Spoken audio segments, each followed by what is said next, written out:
Today we are going to study about sphere. Sphere क्या होता है? सबसे पहले स्फेयर की definition. Sphere is the locus of a point which moves so that its distance from a fixed point is constant. Let us write sphere. What is sphere? Sphere is the locus of a moving point, we can say.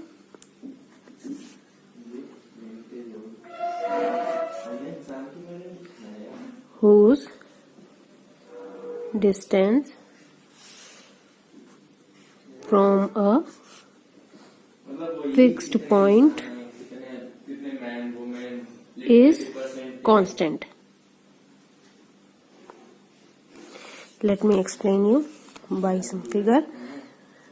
Suppose this is a fixed point and this is point ABC in 3D in XYZ plane, and let this point be O, and we have a point P which is XYZ, which moves so that its distance from this point O also remains R.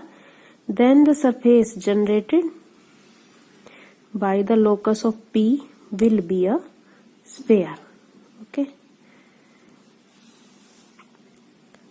P और O के बीच की जो distance है वो R, वो हमेशा ही fix रहेगी. तो P जो सरफेस जनरेट करेगा उसे हम कहते हैं sphere with centre O and radius R.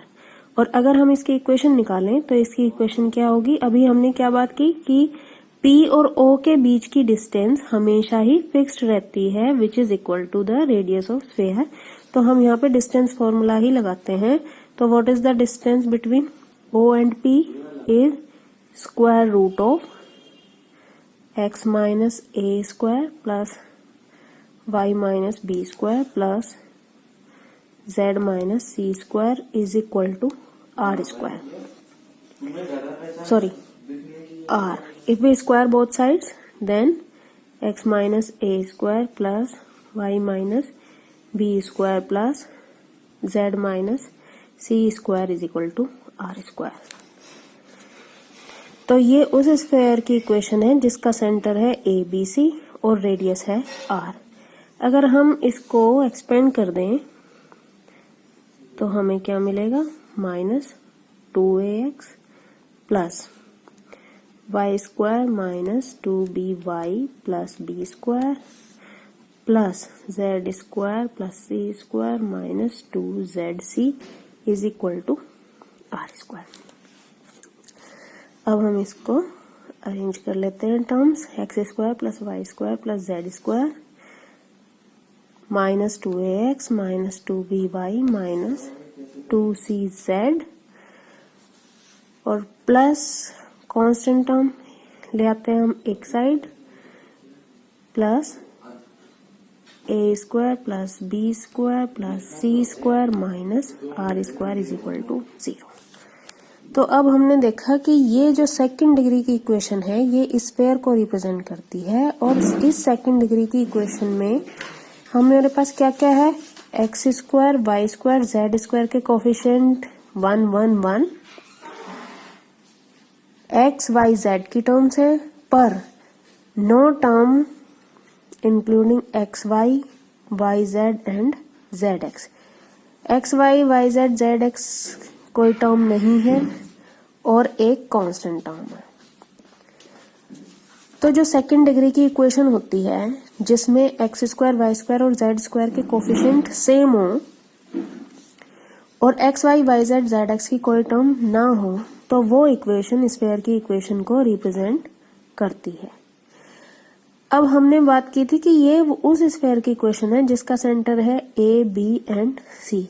अब अगर हम यहाँ पे नोट करें तो a is the coefficient of 2x, b is the coefficient of 2y and c is the coefficient of 2z. हमारा सेंटर था ए बी सी. तो ए बी सी क्या है? A b c is coefficient of -2x B is coefficient of -2y and C is coefficient of -2z. So if we have some general equation of second degree and we have to find out center and radius, then we may compare that equation with this equation. तो हम इससे कैसे पता करेंगे? Suppose we are given some equation, then यहाँ पे क्या होना चाहिए? -2x -2by -2cz. तो हमने क्या करना है कि 2x के कोफिशिएंट का नेगेटिव, 2y के कोफिशिएंट का नेगेटिव, 2z के कोफिशिएंट का नेगेटिव, ये हो जाएगा सेंटर. और रेडियस क्या हो जाएगी? रेडियस क्या है? r. तो अगर मैं इस पूरे को सम कांस्टेंट के इक्वल पुट करूं, d के equal, then what will I get? -r² is d, where d is the constant term of the equation which is given to us. Then we get a² plus b² plus c² minus d is equal to r², and r will be equal to square root of a² plus b² plus c² minus d. What are ABC? ABC was the coordinate of center and d was the constant term. Then for example, अगर हमें कोई equation दी हुई है x² plus y² plus z² minus 2x plus y minus 3z plus 4 is equal to 0. Then how I will find out the center of this equation? First of all, I have to check that this equation represent a equation of sphere or not. तो हमने क्या पहचान बताई थी इसकी कि सबसे पहले हमें ये चेक करना है कि x² y² और z² के कोफिशिएंट सेम है. तो यहाँ पे हमारे कोफिशिएंट सेम है. There is no term including xy yz and zx. तो ये जो इक्वेशन है ये एक स्फीयर की इक्वेशन है. अब हमें निकालने हैं सेंटर के कोऑर्डिनेट. तो सेंटर के कोऑर्डिनेट निकालने के लिए हमने क्या देखा था? यहाँ पे -2ax था तो a was first coordinate, -2by था तो b वाज सेकंड. और इसका एक जनरल फॉर्मूला हो गया कि जो 2x का कोफिशिएंट होगा उसका हम नेगेटिव कर देंगे. ओके, तो 2x का कोफिशिएंट क्या है? -1, तो ये हो जाएगा -1. नेक्स्ट 2y का कोफिशिएंट क्या है? क्योंकि यहाँ पे टर्म है y, तो 2y का कोफिशिएंट हो गया 1/2, उसका भी नेगेटिव कर दिया हमने. और यहाँ पे 2z का कोफिशिएंट हो गया -3/2. तो ये हमारे सेंटर के कोऑर्डिनेट हो जाएंगे 1 -1/2 एंड 3/2. और रेडियस क्या होगी?